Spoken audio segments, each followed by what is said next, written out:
Hay deportes que no desaparecen porque la gente deje de practicarlos. Desaparecen porque un grupo reducido de personas, reunidas en una sala sin público, levanta la mano y decide que ya no merecen existir en el escenario más grande del planeta.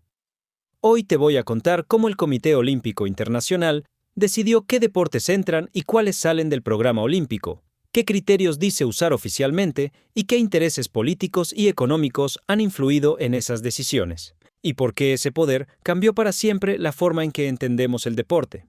En 1894, en la Sorbona de París, Pierre de Coubertin impulsó la creación del Comité Olímpico Internacional. La idea era sencilla en apariencia: revivir los Juegos Olímpicos como una celebración universal del deporte y la paz. Desde el inicio, el COI no fue una federación de atletas ni una asamblea de países. Fue, y sigue siendo, una organización privada, con miembros individuales que no representan oficialmente a sus gobiernos, aunque muchas veces tengan vínculos profundos con ellos. En Atenas 1896, el programa olímpico fue casi improvisado. Atletismo, gimnasia, lucha, halterofilia, ciclismo. Algunos deportes entraron por tradición, otros por oportunidad. No había un manual claro, no existía una fórmula matemática, existía sobre todo la visión y las preferencias de un puñado de hombres europeos convencidos de que el deporte debía educar al mundo. Con el paso de las décadas, el programa olímpico empezó a crecer. Se añadieron disciplinas como el boxeo, el fútbol, la natación sincronizada, el voleibol.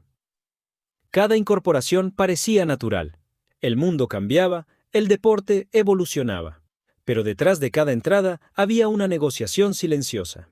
Porque lo que estaba en juego no era solo una medalla. Era presupuesto, patrocinio, visibilidad global y supervivencia institucional.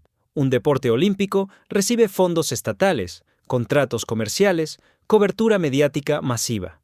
Un deporte que sale del programa pierde todo eso en cuestión de meses. El COI sostiene oficialmente que existen criterios claros para decidir qué deportes forman parte de los Juegos. Carta olímpica en mano, se habla de universalidad, cuántos países lo practican, igualdad de género, costo de organización, atractivo para la juventud, gobernanza limpia y ausencia de dopaje estructural. Sobre el papel suena impecable. Democrático, técnico. La realidad, sin embargo, es más compleja. En 2005, en Singapur, durante la 117ª sesión del COI, se tomó una decisión histórica. El béisbol y el softball fueron excluidos del programa olímpico a partir de Londres 2012. Para América Latina y Asia, donde el béisbol es identidad cultural, la noticia cayó como una bomba. Oficialmente, el argumento fue claro: baja universalidad real en comparación con otros deportes, dificultad para contar con las máximas figuras, la MLB no detenía su temporada y problemas de dopaje en competiciones internacionales. Todo eso era cierto, pero no era toda la verdad. El béisbol dependía de infraestructuras costosas que muchas sedes no tenían. Construir estadios específicos elevaba el presupuesto. Además, el COI atravesaba una etapa de reformas internas tras escándalos de corrupción vinculados a la elección de sedes en los años 90. La organización necesitaba proyectar modernización, eficiencia y control. Eliminar deportes tradicionales enviaba un mensaje: nadie es intocable. El conflicto no era solo técnico, era humano. Federaciones internacionales presionando, gobiernos cabildeando, atletas que llevaban años preparando un sueño olímpico que se evaporaba en una votación secreta. Porque así funciona el mecanismo. Los miembros del COI votan individualmente, no públicamente, no con debate televisado, un sistema que protege la independencia, pero también opaca las motivaciones reales. En 2009, en Copenhague, ocurrió otro episodio revelador. El golf y el rugby 7 fueron aprobados para entrar en Río 2016. El argumento oficial: expansión global, atractivo comercial, crecimiento juvenil. En el caso del golf, el razonamiento tenía una lógica económica evidente. Era un deporte con enorme mercado televisivo, patrocinadores globales y figuras reconocidas en todos los continentes. Además, su inclusión facilitaba acuerdos comerciales estratégicos con grandes corporaciones. El rugby, en su versión 7, ofrecía algo distinto: dinamismo, partidos cortos, espectáculo televisivo más ágil que el formato tradicional de 15 jugadores. Encajaba con la nueva narrativa olímpica de modernización. Aquí aparece un concepto clave. El programa olímpico no es estático. Desde 2002, el COI introdujo reformas para limitar el número total de atletas y eventos, obligando a que cada nuevo deporte compita por un espacio finito. Si uno entra, otro debe salir o reducir pruebas. Esto convierte cada decisión en una lucha por supervivencia. El caso más dramático llegó en 2013. En Lausana, la Comisión Ejecutiva del COI recomendó eliminar la lucha del programa olímpico a partir de 2020. La lucha, uno de los deportes fundacionales desde la antigüedad. Un pilar histórico. La noticia generó indignación global. Federaciones nacionales, atletas, gobiernos. En países como Irán, Rusia o Estados Unidos, la lucha no es solo un deporte, es tradición cultural profunda. Oficialmente, el COI alegó baja audiencia televisiva y problemas de gobernanza interna en la Federación Internacional. Técnicamente, cumplía con los criterios de evaluación periódica. Pero la reacción fue tan intensa que el equilibrio de poder cambió.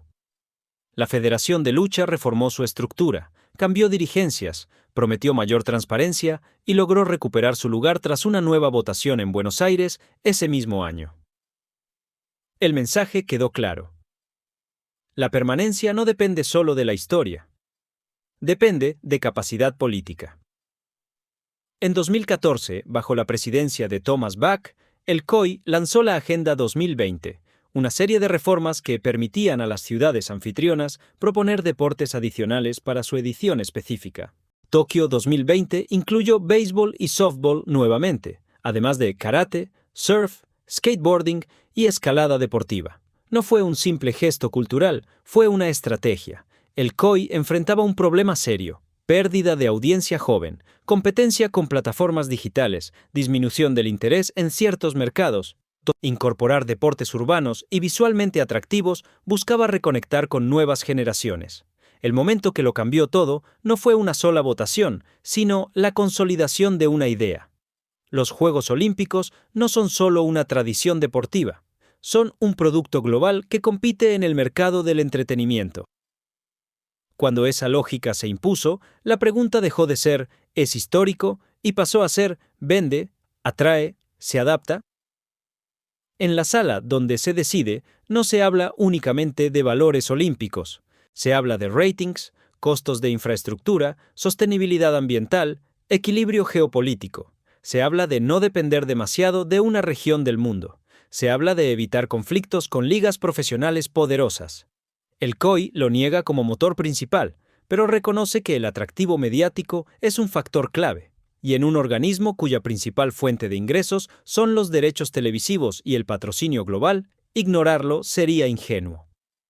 Las consecuencias inmediatas para un deporte excluido son devastadoras. Pérdida de financiamiento estatal en muchos países, reducción de programas juveniles, fuga de talento hacia disciplinas olímpicas. La etiqueta deporte olímpico funciona como sello de legitimidad. El béisbol, por ejemplo, mantuvo su fuerza profesional en América y Asia, pero perdió presencia en Europa tras su salida en 2012. La lucha, en cambio, sobrevivió gracias a su rápida reacción política. Históricamente, el poder del COI ha moldeado la evolución del deporte mundial. Ha impulsado la igualdad de género al exigir pruebas femeninas como condición de permanencia. Ha forzado reformas contra el dopaje. Ha incentivado profesionalización y estándares globales. Pero también ha concentrado decisiones trascendentales en un grupo reducido, cuyos procesos no siempre son transparentes. En América Latina, donde muchos deportes dependen del apoyo estatal vinculado al ciclo olímpico, cada decisión en Lausana o en una sesión internacional tiene efecto directo en presupuestos nacionales. No es exagerado decir que una votación puede cambiar el destino de miles de atletas. ¿Es el COI un árbitro técnico o un actor político? La respuesta honesta es que es ambas cosas. Formalmente, aplica criterios verificables. Extraoficialmente, opera en un entorno donde confluyen intereses comerciales, diplomáticos y estratégicos. No siempre hay conspiraciones. Muchas veces hay simplemente prioridades distintas a las románticas. El olimpismo nació como ideal educativo. Con el tiempo se convirtió en una estructura de gobernanza global del deporte, y gobernar implica decidir quién entra y quién queda fuera. Cada 4 años vemos la ceremonia de apertura y creemos que los deportes están ahí porque siempre han estado. La historia demuestra que no. Están ahí porque alguien los defendió, alguien los necesitó, o alguien los consideró prescindibles. La próxima vez que un nuevo deporte aparezca en el programa, o uno histórico desaparezca, conviene recordar que no es un accidente, es el resultado de años de presión, informes técnicos, negociaciones diplomáticas y cálculos financieros. El precio de existir en los Juegos Olímpicos no es solo deportivo, es político. Y quizá la pregunta más incómoda no sea por qué un deporte sale, sino quién tiene realmente el derecho de decidir qué merece ser considerado universal.